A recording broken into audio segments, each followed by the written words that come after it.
वे आँखें शीर्षक प्रगतिवादी कवि सुमित्रानंद पंत द्वारा रचित है। प्रथम दो काव्यांशों में कवि स्वतंत्र भारत में भी किसानों की दुर्दशा को देखकर आहत होता है। वह उनकी दशा का यथार्थ अंकन करता है। इन दो काव्यांशों में कवि स्वाधीन भारत में भी किसानों की दुर्दशा का मार्मिक अंकन करते हुए बताता है। लहराते वे खेत द्रगों में हुआ बेदखल वह अब जिनसे। कवि कहता है कि कभी किसानों के ये खेत भरपूर फसल से लहलहाते थे, तब ये खेत उसके अपने थे। अब उसे इन खेतों से बेदखल कर दिया गया है, अर्थात उसे इन खेतों की जिम्मेदारी से अलग कर दिया गया है। कहने का मतलब ये है कि इन खेतों को अब उससे छीन लिया गया है। हंसती थी उसके जीवन की हरियाली जिनके तृण तृण से।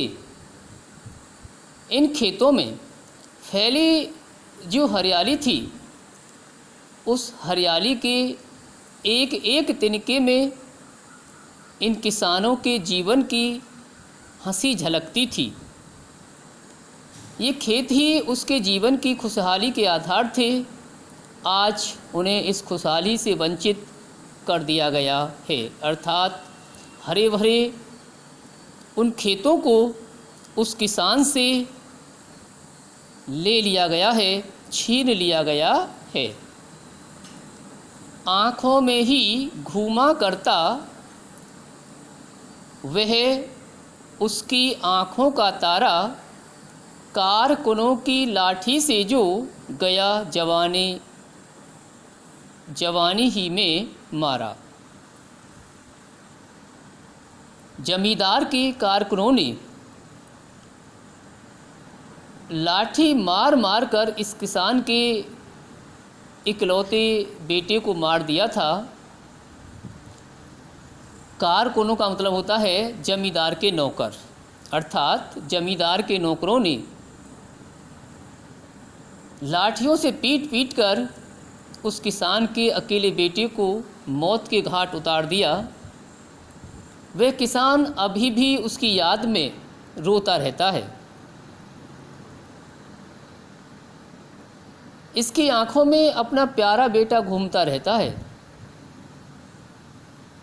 अर्थात इसकी आंखों में उस प्यारे बेटे की जो छवि है बार बार तैरती रहती है। उसका जो चित्र है, उसकी जो स्मृति है, किसान की आंखों में तैरती रहती है। यह किसान उसे आज तक भुला नहीं पाया है।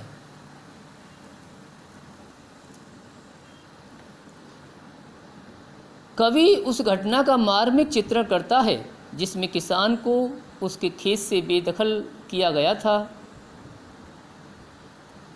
तथा विरोध करने पर उसके बेटे की नृशंस हत्या कर दी गई थी।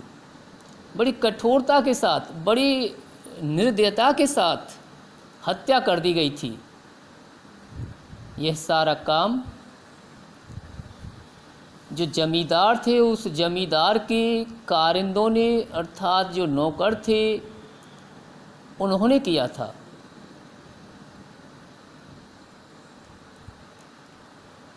इस काव्यांश में किसान की दारुण दशा को बताने में मार्मिकता का समावेश हुआ है। आँखों का तारा अर्थात बहुत प्यारा मुहावरे का सटीक प्रयोग हुआ है। तृण तृण, हरियाली के तिनके जिनके तृण तृण से, हरियाली जिनके तृण तृण से, अर्थात तृण तृण में पुनरुक्ति प्रकाश अलंकार है। स्मृति बिंब का प्रयोग है और कवि ने खड़ी बोली का प्रयोग किया है।